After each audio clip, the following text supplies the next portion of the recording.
เพื่อให้เรารู้ถึงเป้าหมายว่าทำไมเราต้องรับศีลมหาสนิท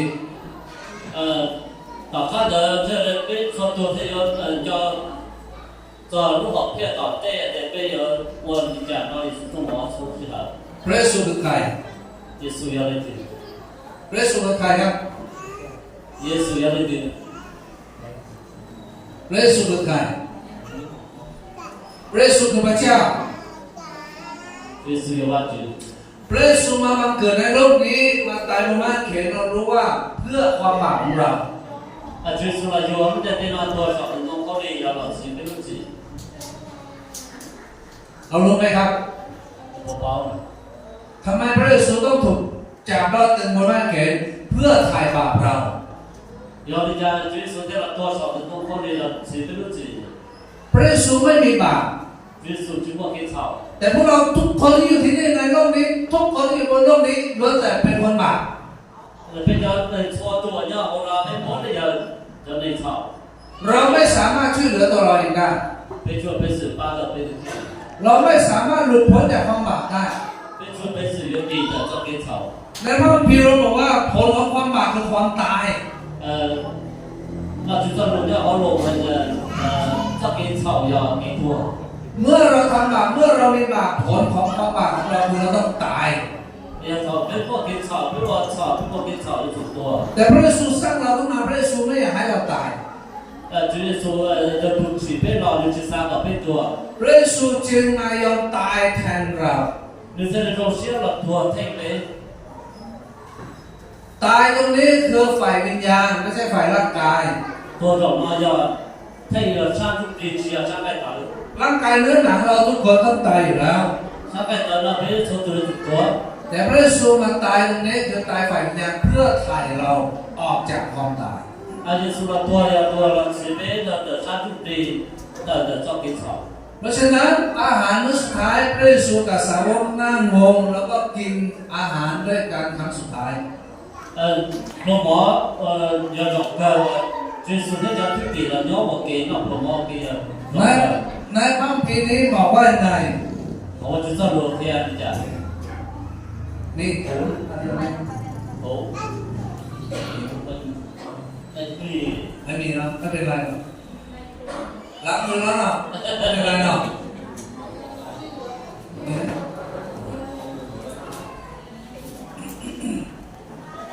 ในอาหารมื้อสุดท้ายเนี่ยนะครับเนาะที่พระเยซูกับสาวกเขาจะกินแล้วก็ดื่มด้วยกันพอหมอว่าจุดสุดที่จะทุกปีก็นอกโอเคก็เขาก็จะจิมาโอเคและพระคัมภีร์บอกว่าไงครับว่าจะรออะไรกันในพระคัมภีร์ภาษาโน้นเมื่อกี้เราอ่านไว้ว่าไงพระเยซูหยิบขนมปังขึ้นมาพระเยซูเขารู้อะไรอยู่ว่าโมทนาขอบพระคุณพระเจ้าว่าจะเจ้าก็ขอบคุณพระบิดาขอบคุณพระเจ้าที่ทรงให้เราทั้งหลายมากินมาอยู่ด้วยกันว่าจะเจ้าเดินได้สีเป็นเฉลิมของเราพระเยซู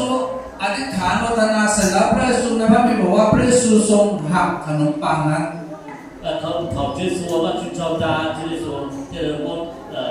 ได้我的叫เราตายก็คือหักขนมปังหักขนมปังแล้วก็วางลงไปเขาจะตายตอนเราเมื่อจอดเราตายขนมปังในสมัยก่อนไม่ใช่ในสมัยนี้เราซื้อมาได้อย่างนี้ไม่ได้เราต้องไปทำเองนะครับไม่มีน้ำตาลไม่มีอะไรเชื้ออะไรสักอย่าง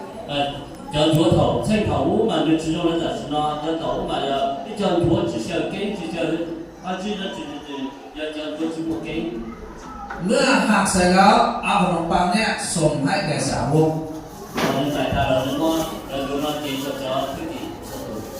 เช่นเดียวกันในขณะนั้นก็หยิบในพระคัมภีร์บอกว่าหยิบถ้วยขึ้นมาใช่ไหม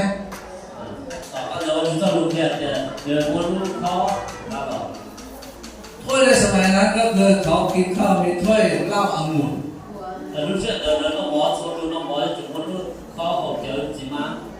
ทำอย่างเดียวกันคือโมทนาขอบพระคุณพระเจ้า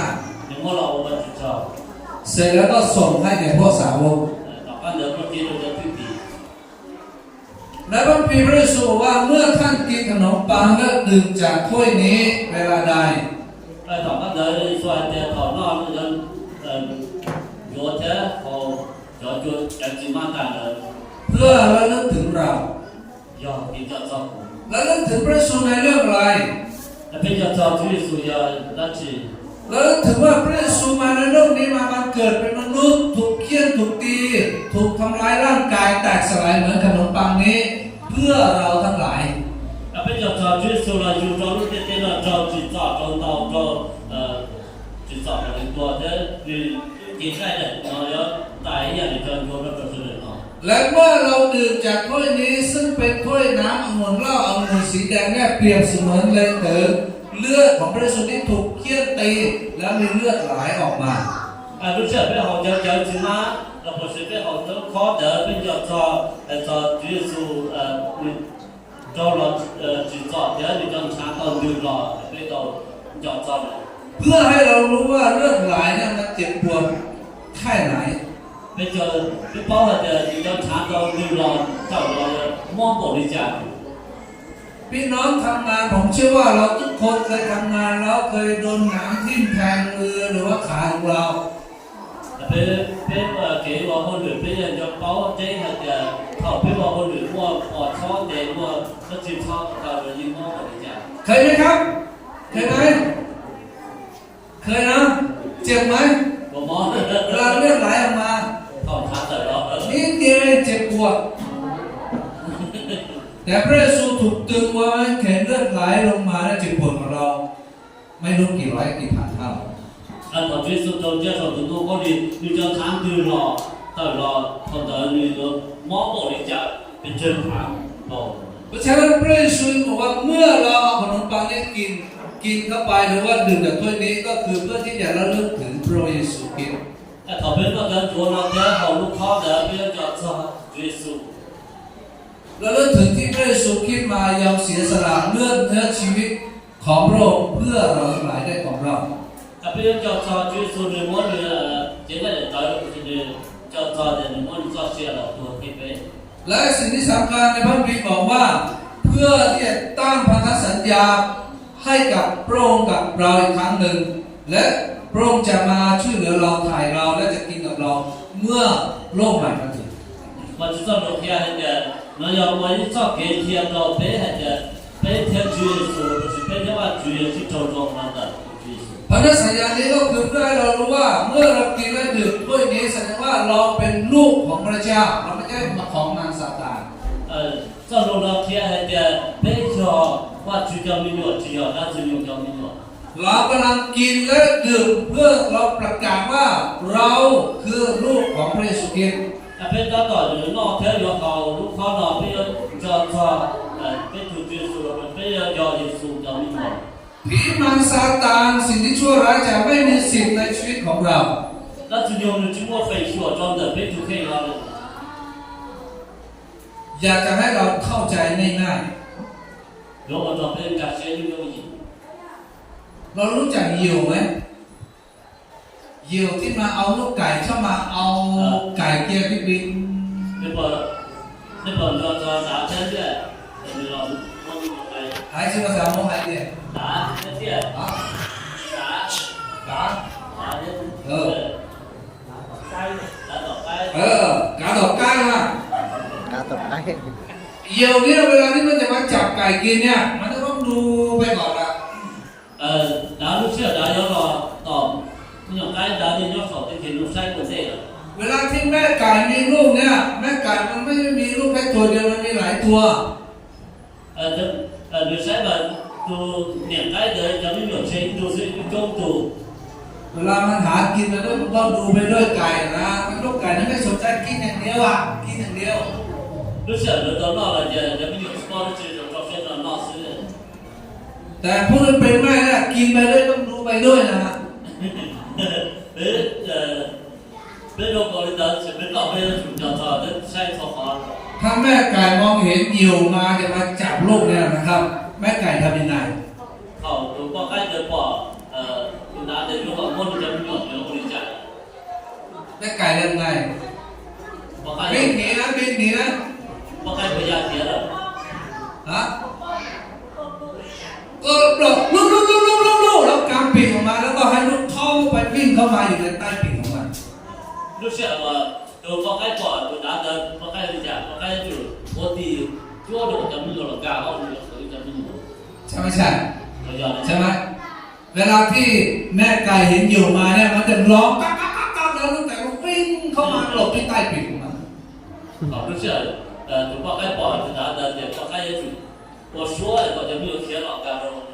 แม่ไก่กกมันไว้ 就放开就破了，就没有贴。 เหยี่ยวก็ไม่สามารถที่จะจับลูกไก่ไปกินได้ 就拿了酒店也做没死人，这就没有挨的。 ก็ได้บอกกับเราว่าเมื่อเรากินแล้วก็ดื่มเนี่ยเหมือนกับพระเยซูปกครองเราปกป้องเราจากมารซาตานจากอันตรายต่างๆไม่ให้สิ่งที่ไม่ดีที่ชั่วร้ายมาทำร้ายเรา 那就是跟那边好像就是那边主要是要中国同胞开过到处北部，那只有那是养了我这边。